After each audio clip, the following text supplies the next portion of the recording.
You wanted the best. You've got the best podcast. The hottest podcast in the world. The Chris Voss Show. The preeminent podcast with guests so smart you may experience serious brain bleed. Get ready. Strap yourself in. Keep your hands, arms, and legs inside the vehicle at all times, because you're about to go on a monster education roller coaster with your brain. Now, here's your host, Chris Voss. Hi, folks. Chris Voss here from the ChrisVossShow.com, the ChrisVossShow.com. Hey, welcome to the big show, folks. We certainly appreciate you guys tuning in. Thanks for being here. Another episode of a great, beautiful show on a wonderful day in 2022. There you go. You got to love it. So today we have an amazing author on the show. But in the meantime, as we approach our 13th anniversary, be sure to go to youtube.com/Chris Voss. Subscribe to the YouTube channel over there. There's like 4,500 videos. Go to goodreads.com/Chris Voss, our big LinkedIn group newsletter and a group over there on the LinkedIn channels, if you will. And also make sure you refer the show to your family, friends, relatives. Tell them to join the family that loves you, but doesn't judge you. The best kind of family there is, some people say. I've had people that actually say that on the show. They're like, that is the best kind of family.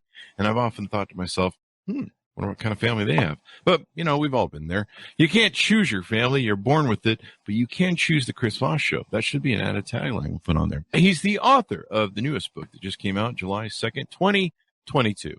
How to Create $1 Million a Year Income.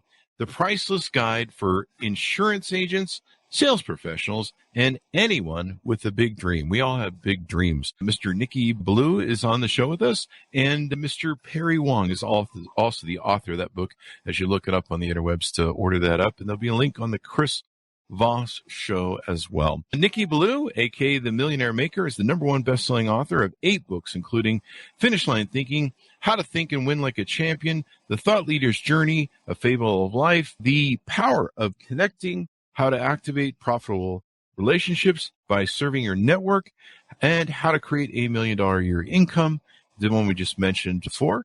And he's read over 4,000 books in genres from biology, history, fictional literature, self-help, health and fitness, poetry, business, sales, spirituality, and religion. Welcome to the show, Nicky. How are you? Chris, it's an honor to be here, man. Thank you so much for having me on the show. It's an honor to have you as well, my friend. Honor to have you as well. So give us your .coms for people who can look you up on the interwebages and find out more about you. So finishlinethinking.com, eCircleacademy.com, thethoughtleaderrevolution.com, and Nicky, Nicky, 360.com. Those are the .coms. I've got a .ca as well, sovereignman.ca. So those are the various websites which kind of are me and all about me. Awesome sauce. Awesome sauce.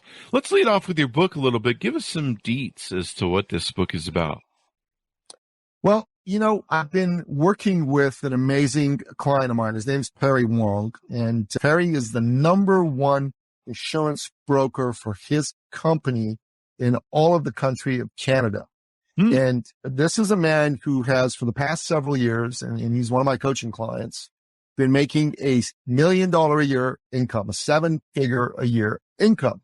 And he's one of about 11, 12 folks I've worked with that have made 7 to 8 figures a year in income as a result of working with me.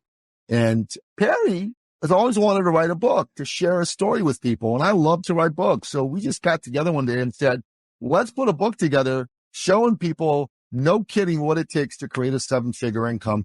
And that's why the book came into being. And I'll give you a little bit of my own backstory. So I'm originally an immigrant from the Middle East. I am a Christian from Iran. And back when I was a kid, there was something that happened in Iran called the Islamic Revolution. Okay. And we're Christians, and my late father, God rest his soul, was prescient enough to see the writing on the wall and say, this is not going to be a great place to raise my family anymore. We need to hightail it out of here. So what he did was he got us out of Iran and into Canada, into the free West. And I got to tell you one thing. So I am so grateful to my father for doing that. I thank God every day that I get to live in freedom. I know it's really fashionable these days to say America, the West, they're so oppressive, they're so racist, they're so sexist. That's alone a horse manure. This is the freest, most tolerant, most incredible place on earth. We're lucky to be here, and everybody ought to get that. And those people that say otherwise are full of horse manure, and nobody should listen to them. They should ridicule them and mock them into oblivion, number one, because it's freedom. It's the ability to engage in free expression, to engage in the free enterprise system that allows us to create a life and a business of our dreams. And my late father, he was an entrepreneur. And this man was a successful entrepreneur, Christian in Iran. You know, despite all the prejudice against him, he still made success for himself. And this is a man who uplifted everybody, Chris. Man, he would like help you get your start in business. He'd help you find a job. He was also generous. He gave people things. And he would give people things like, you know, apartments, cars, and houses. And you're thinking to yourself, did I hear him right? Did he say apartments, cars, and houses? Yeah, that's what he did.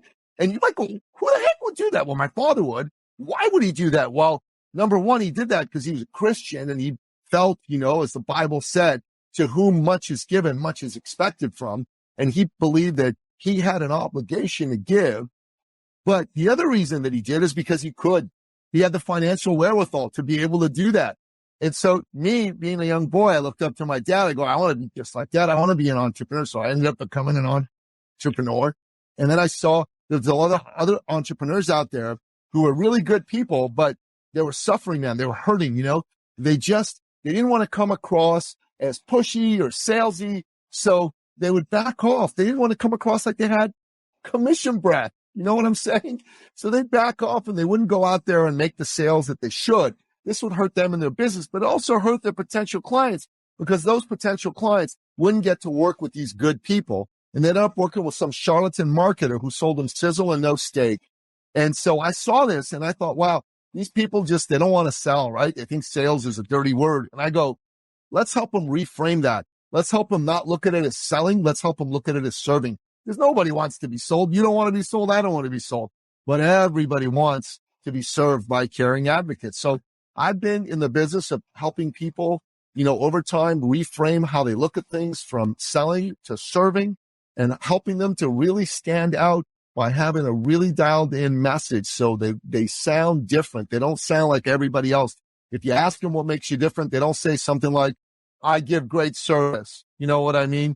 I'm really good at what I do. Unlike all those other people, everybody says that. So you got to have something that really sticks to solving a problem for people. And that's really been, you know, my focus in the world is been to make a difference for people by helping them become successful as entrepreneurs. Because I want to do what my dad did for people. I want to uplift people, man. That's what it's all about for me. That is awesome, man. And what a hell of a journey, too. I've got some friends that came from Iran, and of course, you wouldn't want to be there nowadays. What year did you guys leave Iran? 1980. 1980. Wow. Was that before?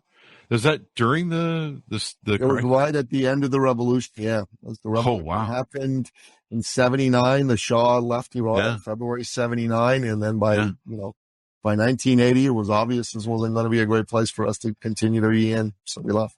Boy, you guys called it.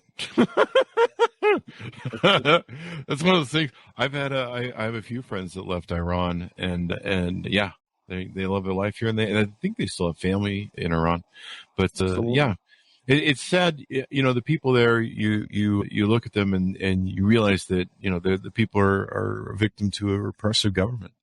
And you see pictures sometime of what Iran or Afghanistan used to look like, Iraq back in the days of the 60s and 70s. When it seemed more, I don't know, people call it Western, but it seemed like more normal. And then you see the repression now. So you've put out this amazing book. You put out 8 other books. Do you want to tease out those books or touch on them at all? Sure, man. So my first book was Finish Line Thinking, How to Think and Win Like a Champion. I had the good fortune of working with a lot of top performers in a lot of areas. So I've worked with a couple of Olympic gold medal athletes in track and field, Donovan Bailey and Mark McCoy. My better half has set 3 Guinness World Records for running 12 hours on a treadmill. I've worked with the number 1 salesperson in the top real estate company in Canada. I've worked with the best of the best of the best. And, I found something out. These folks don't think like everybody else. They think differently. They think like winners, right? And I've always been fascinated by what has somebody, be successful and somebody maybe equally talented, maybe even more talented, not be successful. Mm-hmm. And I discovered that it's their mindset, the way they think. So finish line thinking is about having that mindset of a gold medal winning champion. I wrote that book. That was my first book. It became, a number one international bestseller in a whole bunch of different countries. And this book's been really great for me because it allowed me to be seen as an authority, as an expert, as a thought leader. And it's helped me earn millions of dollars, not from book sales, but from, people reading the book and becoming interested in how I could be of service to them inside their businesses. So that book helped me generate lots and lots of clients. So it's fantastic. So that's the first book that I wrote. The second book I wrote was actually a children's book. So I got a couple of sons, right now they're teenagers, but back then they were, 6, 7, 8 years old. I wanted to write a book to teach them the principles of free market capitalism. So I wrote a book called Kathy Capitalist and Johnny Jobmaker, which is all about this man and this woman, Kathy Capitalist and Johnny Jobmaker, and how they go about creating jobs and creating businesses. It's a beautiful, fantastic book.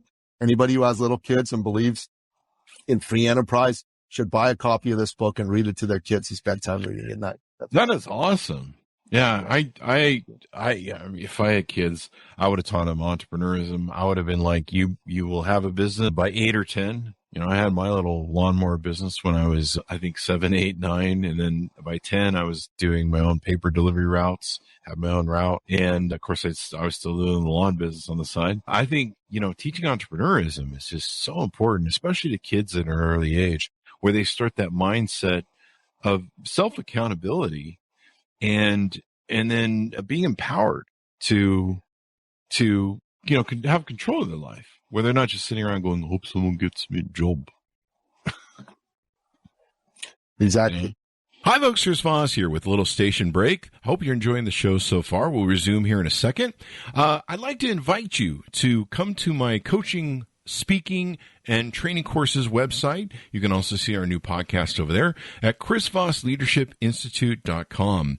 Over there, you can find all the different stuff that we do for speaking engagements if you'd like to hire me, training courses that we offer, and coaching for leadership, management, entrepreneurism, podcasting, corporate stuff.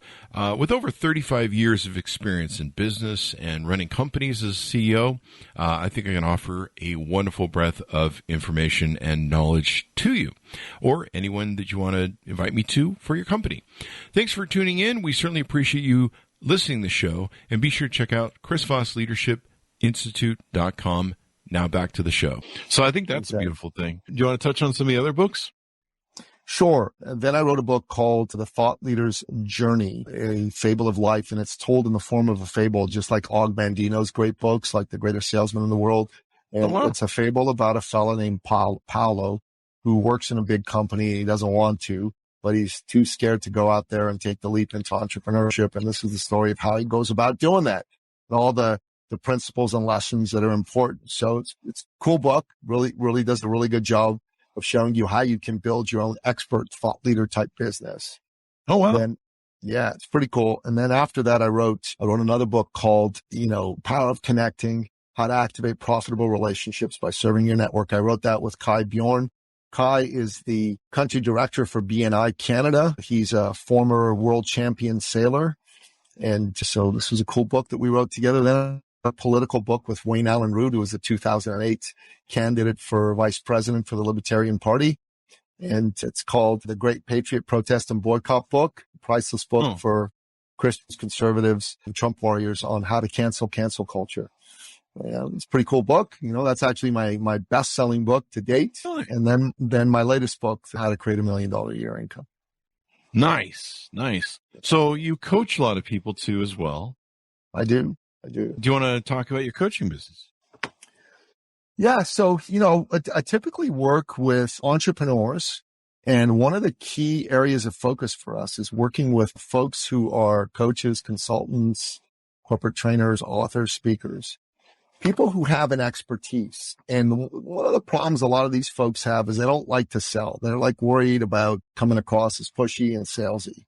So that's one of the things we do is we help them get past that. We help them reframe their mindset around that So they go from struggling to make money to making wonderful amounts of money and still feeling good about themselves, feeling good about the way that they serve clients and the way that they enrolled them into their programs. So that's kind of what we do. And another thing we help these folks do is to stand out, because a lot of them, their messaging is just terrible. They're good at delivering, but they're not good at creating a message that attracts people to them. So we help them create a powerful message and position themselves as thought leaders. And that's what it's all about as far as we're concerned. So if someone's listening to this and they're a service-driven entrepreneur and they've been doing decently, but maybe they're stuck on a bit of a plateau, that's a pretty cool thing for us to talk to them about. How is it that you got started in business? What is your biggest problem right now? They'll tell us what that is. And then what have you tried to solve it, and how well has it worked? Obviously not very. And then we'll tell them, what's the impact of this on you? What are the consequences of you not having your business be where it needs to be? How's it making you feel?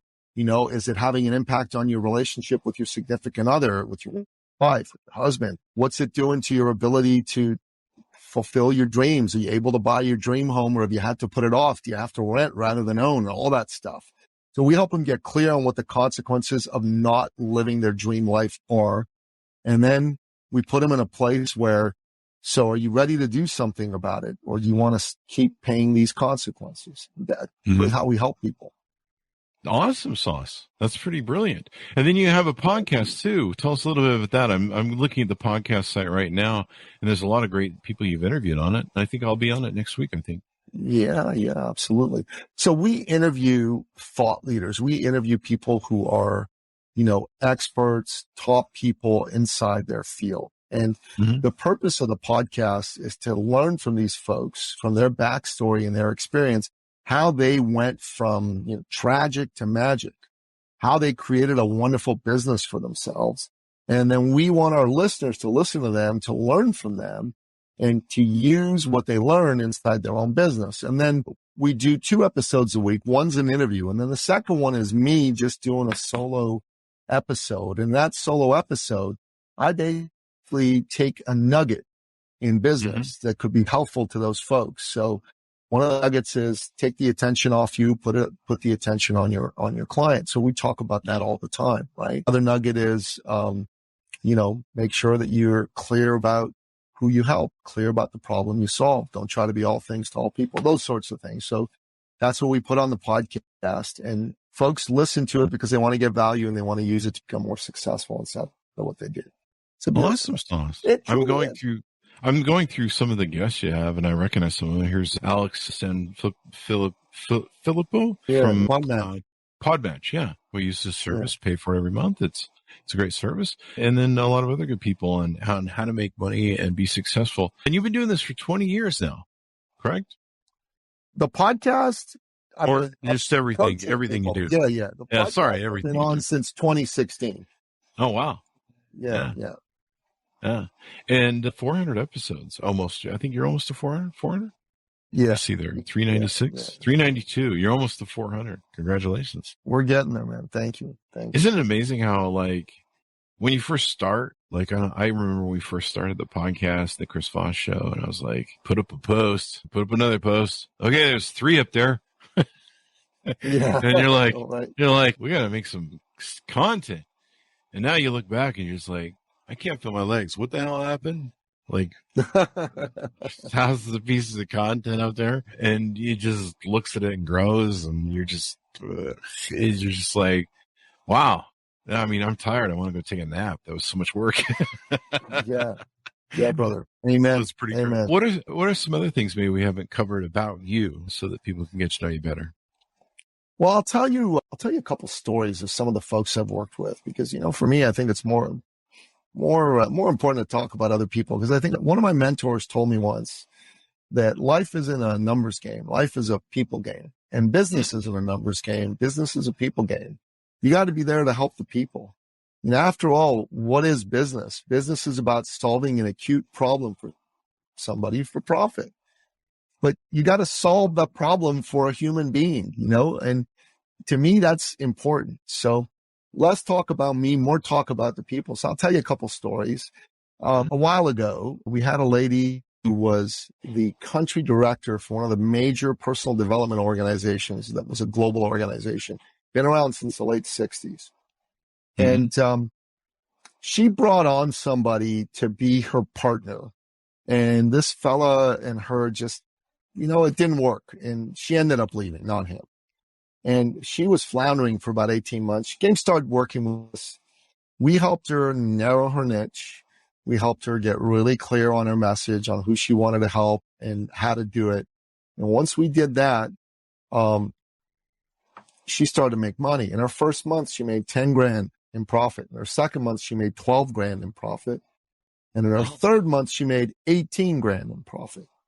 Wow. But in her fourth month, Chris, she made $62,200 in profit. That figure will become germane in a moment. That's a lot of money, right? In a month. That's for some people, that's a year's worth of income. That's right? true. Yeah. Some people it's a year. So anyways, she lives in Ottawa and I live in Toronto, 5 hours drive apart. I have a son who was 12 at the time. He's 16 now. He plays high level soccer and he had a tournament in Ottawa. So I drove my son to Ottawa and I called her up and I said, hey, you got a son my son's age. You want to get together with us when the tourney's over? Let's have some lunch on our way out of the city. And she said, sure. And so we did that. We spent an hour or so with them and then we drove home. And a few weeks later, she came to Toronto for our quarterly branded thought leader immersion workshop. And there's a part of that where I do an enrollment for new people to enroll them into our year-long program. And I don't usually do the enrollment piece myself. I ask people to come and share their thoughts. So she said, okay, let me come on. I'd like to come on. So she bounded on the stage and proceeded to cry. And like any red-blooded man faced with a crying female, I panicked. And so I just said, what? Why is she crying? What did I do wrong? And then she looked at me and said, Nicky, between sobs, you didn't know this, but when your little son and my little son came to me, I when you called me, I told my little son, asked me, Mommy, who are we going to go meet? And she says, oh, we're going to go meet Nicky, Billou and his son. Oh, wow. And she said, oh, Mommy, are we going to meet the man who saved our family? And Chris, I looked at her. I started to bawl. And look, Chris, I'm a man's man. I'm an alpha male. I don't cry in public. But I started to bawl. And, we hugged. And between sobs, she said, you didn't know this, but we were about to lose everything. The bank was foreclosing on our home. My husband and I were fighting. We were about to, possibly break up our family and, working with you saved our family. Oh, wow. And every single time I get to work, I think about her. I think about her family. Wow. And I ask myself, God, will you send me someone else like her? Yeah. Will you send me one of your flock who needs a warrior, a champion? Just sit down with them, grab them by the hand and help them win. Cause that's why I do what I do, and it was awesome and it is awesome. And that's what animates me every day, so that's one story. That is awesome. When I was, when I was writing my book last year, I was hitting the wall of burnout because I crammed it in like three months. And I was complaining about it online or something like that. I think I was at the point where I was doing the Nicholson all work and no play makes Jack a dull boy. I was pretty much at that where I was typing that pretty much. I think I was starting to talk to voices and shit in my head, which are different because normally there's, just other voices in my head, but that thing. But she said to me one time, she goes, there's somebody out there that needs you to write this book and they're waiting for you to write it. And they need to hear your message. And this book isn't about you. This book is about the message you're going to share with somebody that really needs this message right now. And your message is going to come at the perfect time that they need it. You're going to touch them at the perfect time that they need it. I had another author on the show who talked about it where she, just wrote books. I don't think there were anything spectacular. I think there were novels or just historical novels, but she wrote books. And then one day at a book signing, she met a woman who'd come out of prison And she told her about how all the women in the prison had her books in their library and were using them to lift themselves and inspire themselves and to make better plans for their future once they got out. And so she keeps a picture of that woman at her writing desk in the orange jumpsuit that she sent her. And so she focuses on, I'm writing for this person. And it was really powerful, because obviously I was being in a very selfish place, but being in a place where you're like serving other people, being a place of gratitude, just makes all the difference. And, there's 2 times on Twitter where we used to have a feed on Twitter that would go into our Twitter accounts. It would just do quotes, and it was totally random. It was all automated, and it would just pump quotes into my Twitter between whatever I decided to say. And 2 times over 10 years, I had someone write me privately and say they were going to commit suicide that day. That was the day they decided that this is done. And for some reason, those tweets that I put out in a completely random manner touched them and inspired them not to kill themselves. And I've had 2 people tell me over 10 years. And sometimes you just don't know, like the beautiful story you had there, where you don't know how much of a difference you make in someone's life. And that's probably more important as to why we should do what we do and share and try and inspire and help other people. So that's a beautiful story. Amen, brother. Yeah. Thank you. Amen, brother. That's the truth. Yeah. Now, I got another story for you. Yeah. There was a young man who came to work with us, and he was in his mid-20s. He was a personal trainer, and he was having a hard time getting clients. He had like 7 clients. He was making $1,800, $1,500 a month. He had to borrow money from his mom and dad so he could make rent and eat every month. You know what I mean? Like that's, Mm-hmm. I mean, you think about that. That's pretty wild.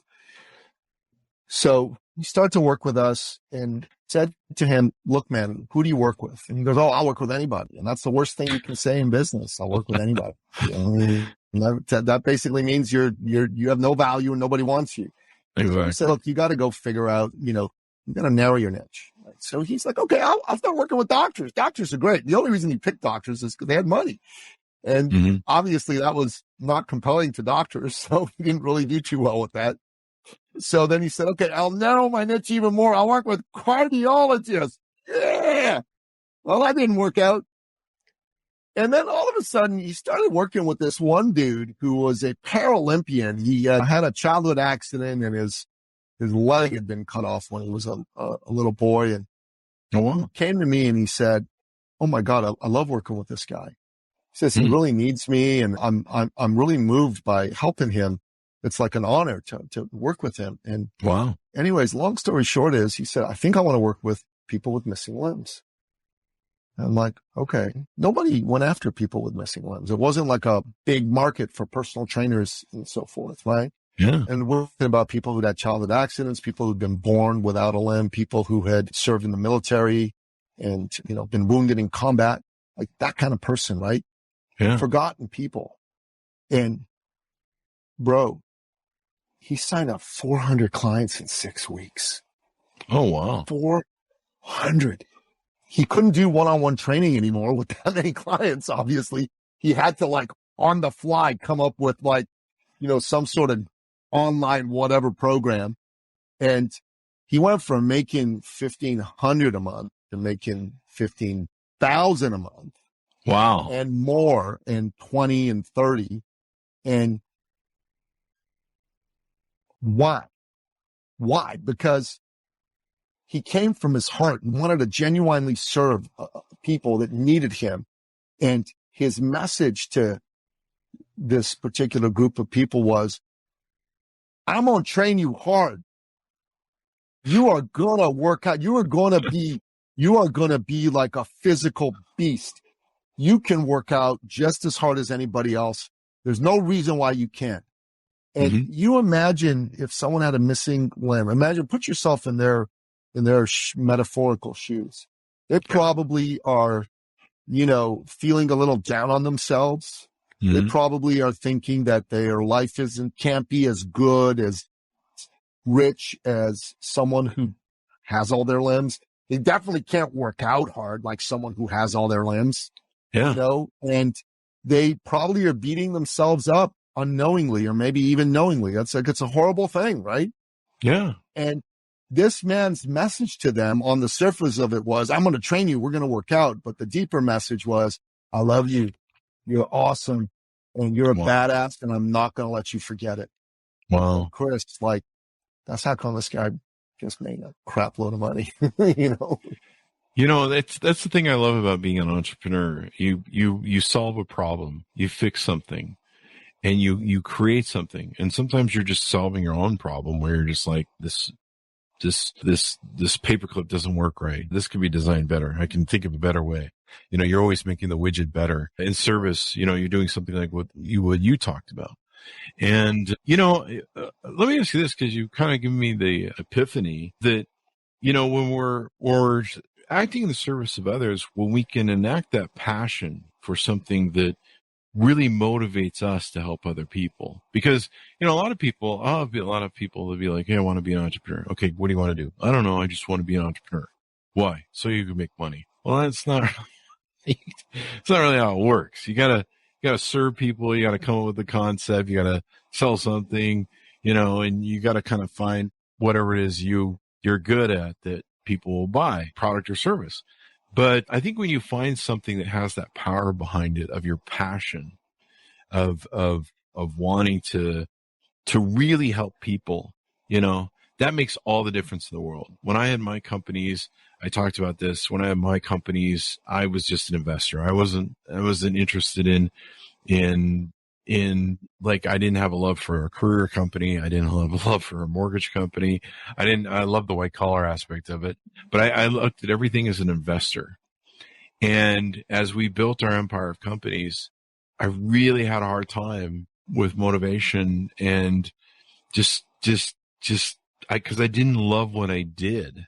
I didn't care about it.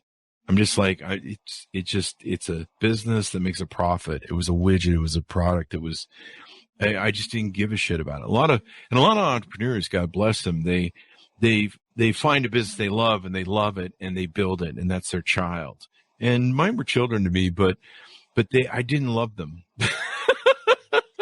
And so when you don't love something, you end up hating it, which is probably describes my first 9 marriages. It's one of those things. And so people it used to just crush me. People would come into my office and they'd be like, it's so great that you're an entrepreneur. You found what you love to do and you do it.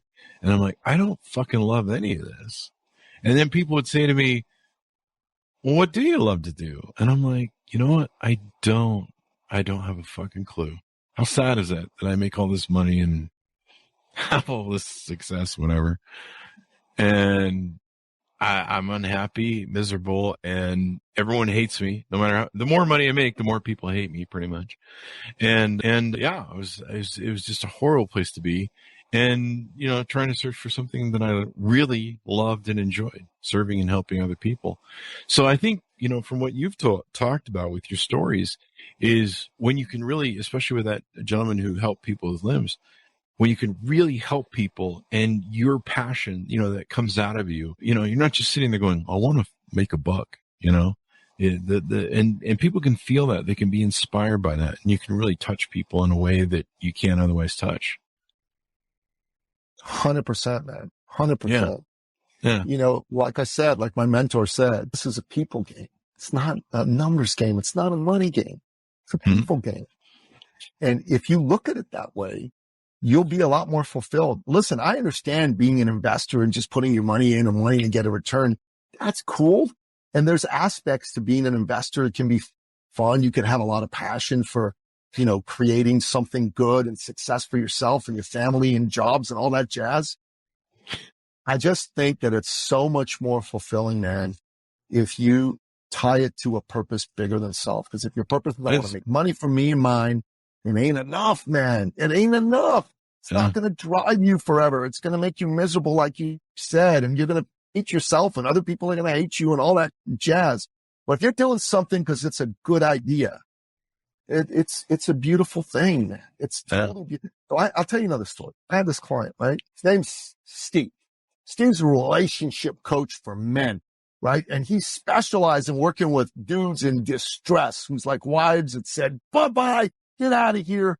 And you think about this, right? Like, I do a little bit of that myself just because I went through a rough divorce. So I got a little program I do called Make Your Life Great Again. But I was helping Steve because what Steve did saved marriages, saved families, saved lives.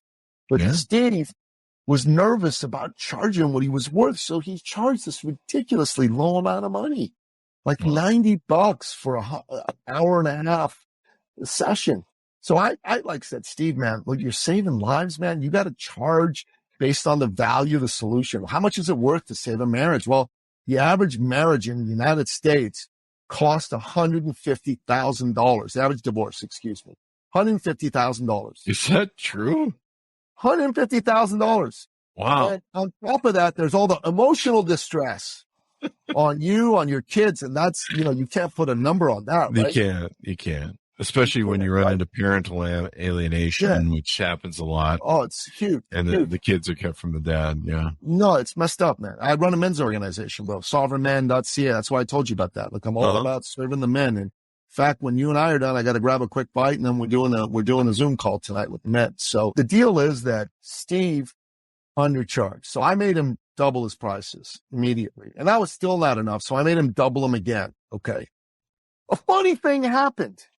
These men who were broken and hurting and, some of them contemplating suicide, like you said, started signing up with him in ever increasing numbers. Wow. Now, why would they do that? Why would they pay 4 times the price? And why would more people pay 4 times the price? Well, I'm glad you asked, Chris Voss, because people value something that they're invested in, while they don't value something they're not invested in. Mm-hmm. So, Chris, listen, let's say you wanted to grow your business now I've got all these books I've written, and you can buy them for $20 a piece. If you buy all my books, you spend $160. Well, let's say you read them all, right? Mm-hmm. In my experience with the thousands upon thousands of people that have read my books, not one has only read my book and become a millionaire or added $1 million to their income. Not one. Okay. Mm-hmm. Now, of the people that have paid me tens to hundreds of thousands of dollars to work with me, you want to guess what percentage of those have made several hundred thousand to tens of millions of dollars out of working with me? Probably 95%, 100%. Well, it's not that high, but it's over 60%. Okay. Yeah. It's got to be good, though, because, one of the challenges of books is people buy a book and they think they get the knowledge from assimilation. Like, I'm guilty of that. I have like 50,000 audiobooks that I bought over the years. And I'm like, yeah, I get to reading that one. And then I buy another one, and I'm like, yeah, I get to read it. It's like if the book is near me, like, here's a book, I'm being assimilated by the knowledge. It's coming to me. Right, exactly. So Buddy Steve started to help more people make more money, which is good for him. But more families didn't break up because of this, bro. More children didn't grow up having to shuttle between 2 homes. Yeah, that's awesome. Fewer men killed themselves because of the horrific pain of divorce and feeling like a loser or failure. Yeah. Brother, what I did is I saved lives, bro. By helping this man charge more and earn what he's worth, I saved lives, bro. Lives. Mm-hmm. Yeah, you did. I mean, men kill themselves either outright in depression after divorces and losing access to their kids. 6 times the rate of women, bro. Six times the rate of women. And then if they don't do it by killing themselves in suicide, they do it by drugs, alcohol. We don't go, as men, we're really bad at going to the doctor. Depression, that kills us off. And a lot of that doesn't get tracked very well because of how long sometimes it takes to kill us off. But a lot of it's really there. I've had a lot of friends that have, had the parental alienation game played with them, and they can't see their kids, but they always get the child support that always gets collected from the state. But there's no laws that force, hey, should share custody. It's his weekend. You gotta do it. And it's pretty sick, some of the things that are out there that people do to hurt someone that is actually very destructive to their own children. So it's absolutely horrible. And as a man, what makes a man are two things. Number one is he's got to keep his word. I know there's a lot of folks out there these days, and there's all kinds of videos put out there by guys, like Andrew Tate and Rollo Tomasi and all these guys. And there's a lot of good to what they say, but I never hear them talk about the importance of a man keeping his word. They talk about strengthen your mindset, strengthen your body, go make money, blah, blah, blah. All that's well and good, but they never talk about keep your damn word. Keep your damn word. That's what makes a man a man. If your word is countable to you and others, you're a man. If it's not, you're not. So I'll give you an example. If in your head, you tell yourself, I'm going to get up at 6:00 tomorrow, and you get up at 6:30, you didn't keep your word. What happens when you don't keep your word? You lose faith in yourself. You lose faith in your word. You become mentally weaker because you didn't keep your damn word. Chris, and because you didn't keep your damn word, your belief, your self-belief goes down. You become a beta male cuck, a soy boy.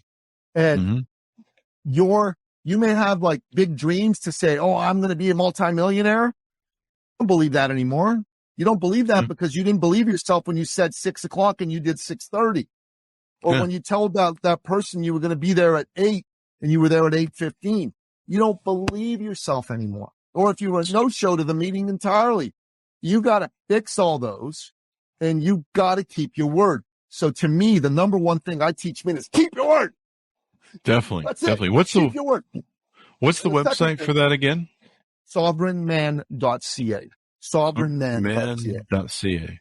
Yeah. Go ahead. I'm sorry for cutting you off there. No, bro. It's all good. The second thing that a man's got to do is take 100% ownership for everything, even the shit that he didn't do. So I'll tell you this right now. If your ex-wife is not letting you see your kid, don't blame her. Blame you. Blame you. Why do I say that? There's no power in blaming her. You gave all your power to her if you blame her. You said, oh, she's so powerful. She's made my life miserable. No. She has decided to make you suffer because of how you were with her.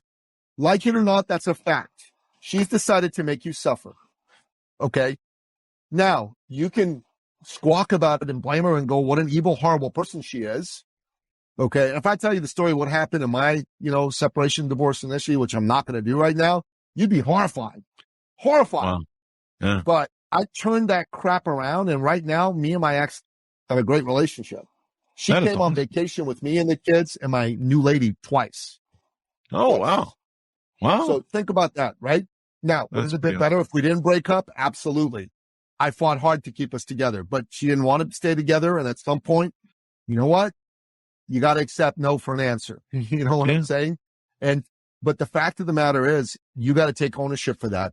And yeah, she's behaving in whatever way she's behaving, but how can you take ownership? There's a great book called Extreme Ownership written by Jocko Willink and Leif Babin. I read that book and I had the men in our community read it a couple months ago. It was the book of the month, right? And that book is all about you taking extreme ownership of everything. And I read that book and I'm like, I don't take enough ownership. And I take ownership more than most dudes, but I don't take enough ownership. I'm a wuss when it comes to taking ownership. And right now, I want to be better at taking more ownership of more things. Definitely. I mean, that's the beauty of a man. Our ability to be self-accountable and we live in the real world with logic, reason, et cetera, et cetera. Well, this has been an interesting discussion. Anything, Nicky? Anything more you want to tease out on what we do as we round out the hour? So two things, man. Someone's listening to this show and they're a man and, they're feeling like they are wanting to step up their game as a man. They want to be sharper, better in all areas of life. They want to be able to keep their word better and they know their word is pretty crap. Then they should come to sovereignman.ca, check out what we do there. So that's number one.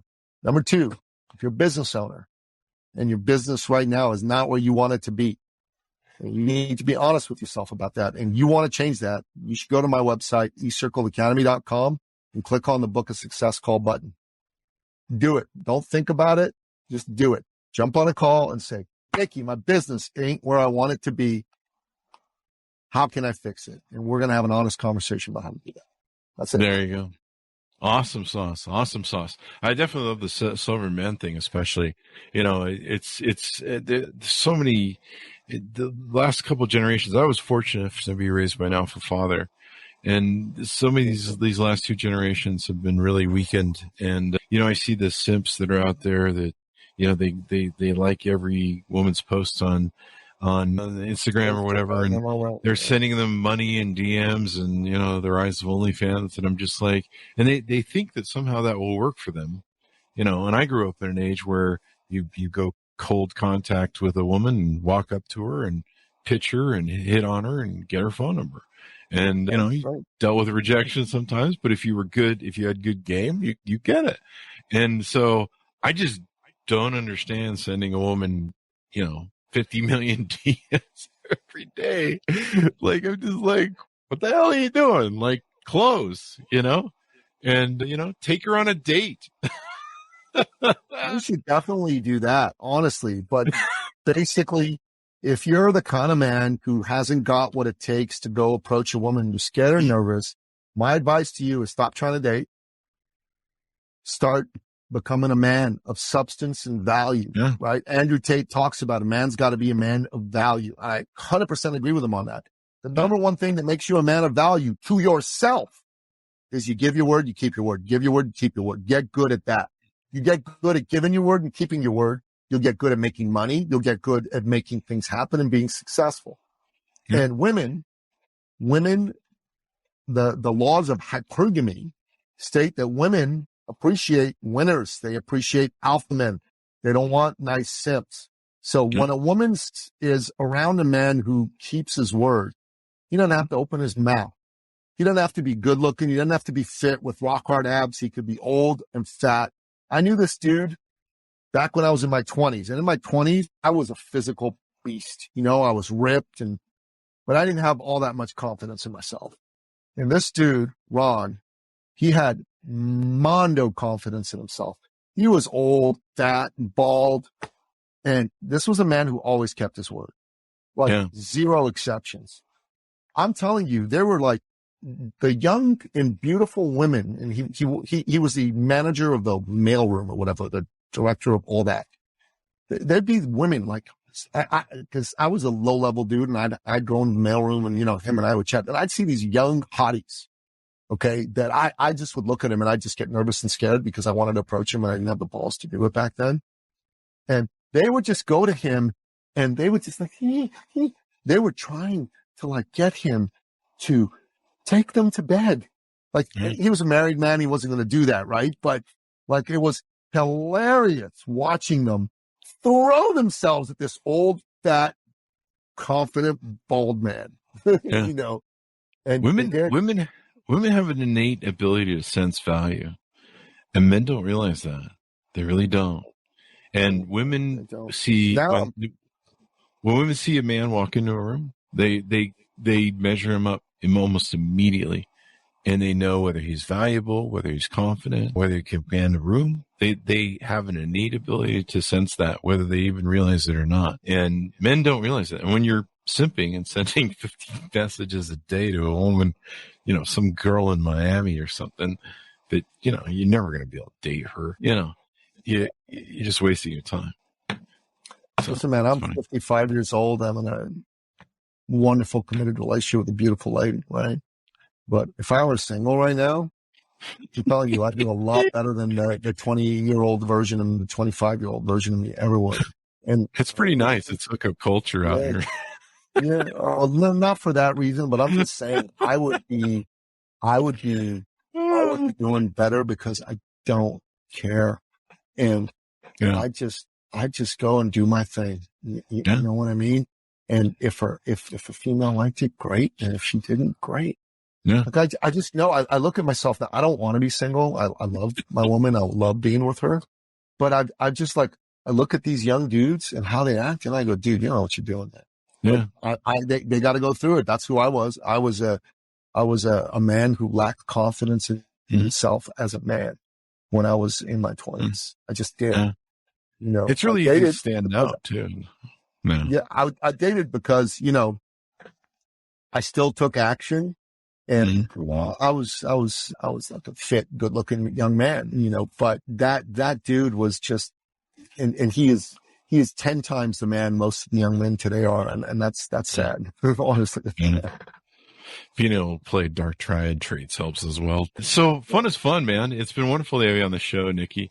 Thanks for coming on. Give me your .com so we can find them on the interwebs again. The best one is eCircleacademy.com. And the second one, sovereignman.ca. Let's just have folks go to those two main ones. There you go. Check it out, guys. A wonderful discussion today with Nicky. Order up his newest book if you want, and all of his books, actually. How to Create $1 Million a Year Income. The Priceless Guide for Insurance Agents, Sales Professionals, and anyone with a big dream. It came out July 2nd, 2022. So if you're watching this 10 years from now, you'll know. Yeah, don't put comments on my videos that say, dummy, that was 10 years ago. They do that all the time. It's really annoying. But be sure to order up his book and see it wherever fine books are sold. To my audience, further share your family, friends, and relatives. Go to goodreads.com/Chris Voss, youtube.com/Chris Voss, all the places on the internet. Thanks for tuning in. Be good to each other. Stay safe. And we'll see you next time. Awesome.